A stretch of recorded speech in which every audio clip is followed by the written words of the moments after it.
कोई आपको रोक नहीं सकता कोई भी काम करने से। सिर्फ अपना जो है अपना मोटिव ध्यान में रखिए और किसी की बातों में ना आए। कोई अगर आपको कहे कि ये क्या काम कर लिया, ये तो सारा दिन गोबर में रहोगे या बंधे रहोगे या ऐसा कुछ है, ऐसा कुछ नहीं है। किसी की बातें मत सुनिए, क्योंकि लोग बोलते हैं, उनका काम है बोलना, उन्हें बोलने दीजिए। सिर्फ आपने जो है अपने लक्ष्य पे ध्यान रखना है कि मैंने जो है ये काम करना है, तो आप जरूर सफल होंगे। नमस्कार दोस्तों, स्वागत है आपका हमारे YouTube channel real life with Manu and Jyoti में।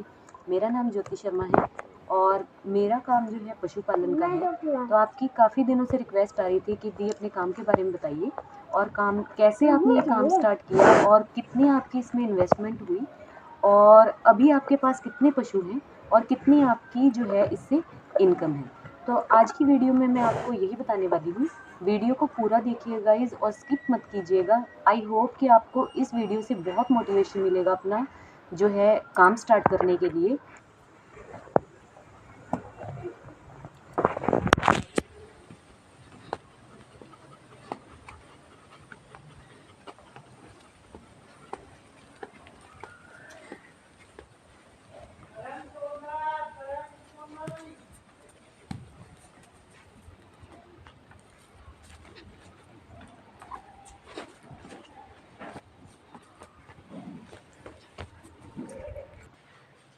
तो जी मैंने और मेरे हस्बैंड ने पोस्ट ग्रेजुएशन किया हुआ है और पशुपालन का काम करने से पहले हम दोनों जॉब करते थे, लेकिन सीमित आय होने की वजह से हमें यह महसूस होने लगा कि हमें कुछ अपना काम करना चाहिए, अपना बिजनेस करना चाहिए।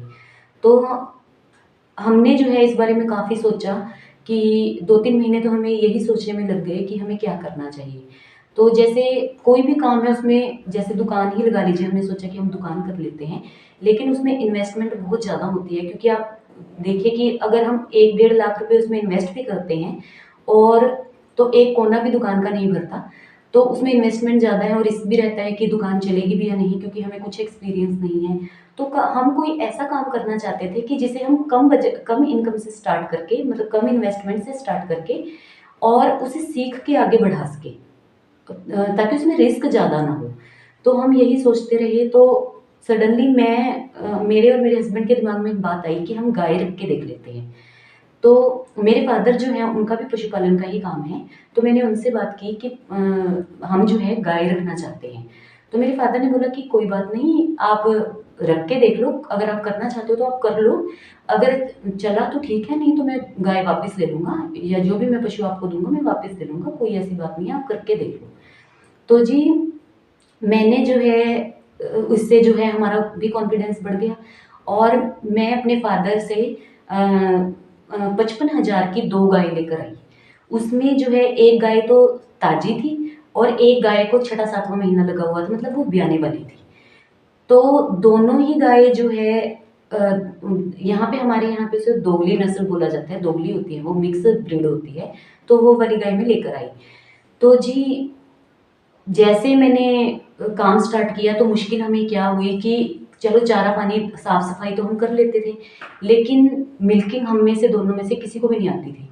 तो इस चीज़ का सॉल्यूशन मेरे मदर इन लॉ ने कर दिया, क्योंकि उन्हें जो है मिल्किंग आती थी और उन्होंने बोला कि तुम सीख लो और तब तक मैं कर लूँगी, जब तक तुम सीखोगे तब तक मैं कर लूँगी और जब तुम्हें आ जाएगी तो तुम अपना काम संभाल लेना।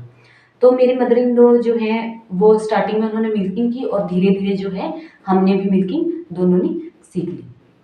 तो जी ऐसे करके जो है सिर्फ 2 गायों से मैंने अपना काम स्टार्ट किया।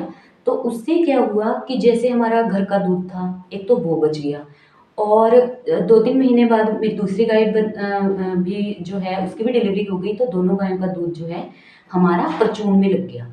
तो परचून में लग जाने के बाद जो है उस दूध से हमें इनकम आने लगी। तो जी जैसे ही इनकम आने लगी तो उसके बाद जो है मैंने उसी इनकम में से अपना, उसके बाद मैंने कुछ इन्वेस्टमेंट नहीं किया, जो मतलब उस दूध से इनकम आई उसी दूध की इनकम से मैंने एक भैंस और खरीद ली। तो इससे जो है मेरी इनकम और बढ़ गई और मुझे कॉन्फिडेंस आ गया कि हाँ पैसा तो है इस काम में और अगर हम बढ़ाना चाहें तो हम इस काम को बढ़ा भी सकते हैं धीरे धीरे करके। तो ऐसे करके जो है मैंने पहले 2 गाय ली, फिर एक भैंस और ली, फिर एक भैंस और ली। मतलब जब उनका ड्राई पीरियड आता तो मैं एक भैंस और ले लेती।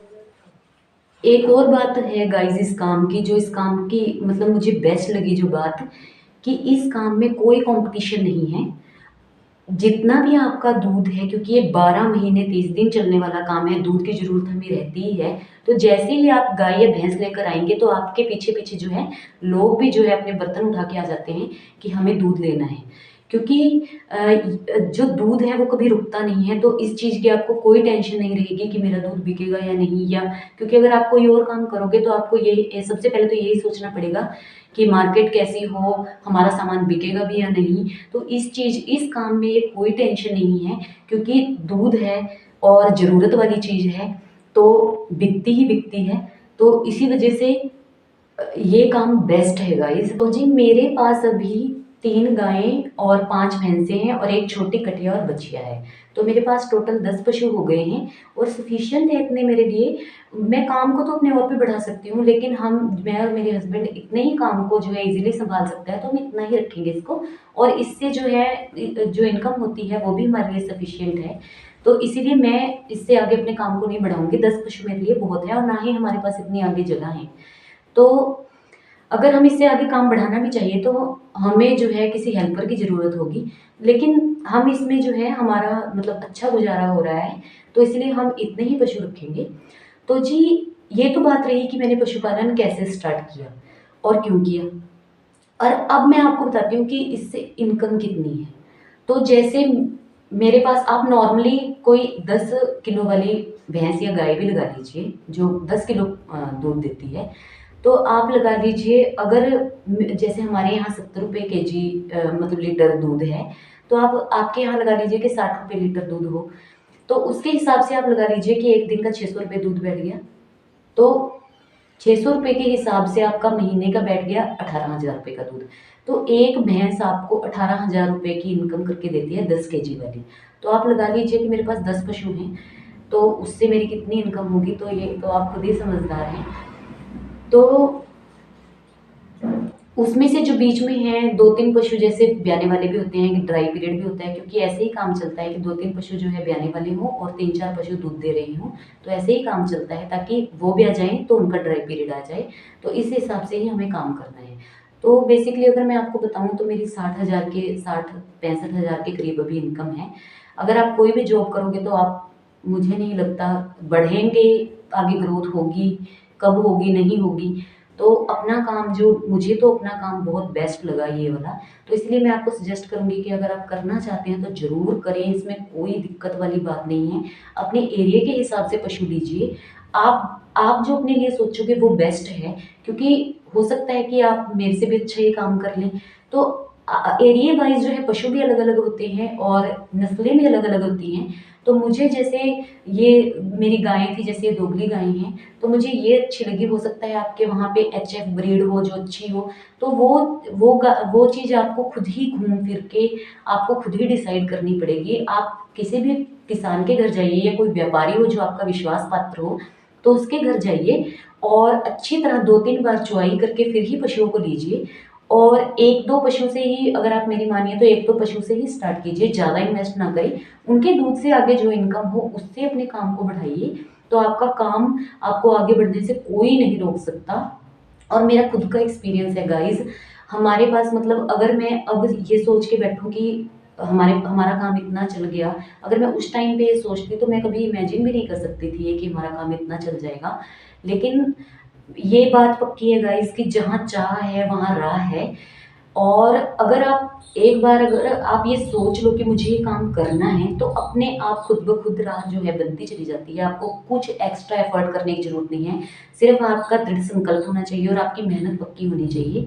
तो आप किसी भी काम को जो है कोई आपको रोक नहीं सकता कोई भी काम करने से। सिर्फ अपना जो है अपना मोटिव ध्यान में रखिए और किसी की बातों में ना आए। कोई अगर आपको कहे कि ये क्या काम कर लिया, ये तो सारा दिन गोबर में रहोगे या बंडे रहोगे या ऐसा कुछ है, ऐसा कुछ नहीं है। किसी की बातें मत सुनिए, क्योंकि लोग बोलते हैं, उनका काम है बोलना, उन्हें बोलने दीजिए। सिर्फ आपने जो है अपने लक्ष्य पे ध्यान रखना है कि मैंने जो है ये काम करना है, तो आप ज़रूर सफल होंगे। तो जी आज की वीडियो में बस इतना ही। आप सबकी उन्नति की कामना करते हुए मैं अपनी वाणी को यहीं विराम देते हुए इस वीडियो को करूँगी यहीं पे एंड। और मिलेंगे आपसे अगले ब्लॉग में, तब तक के लिए राम राम जी।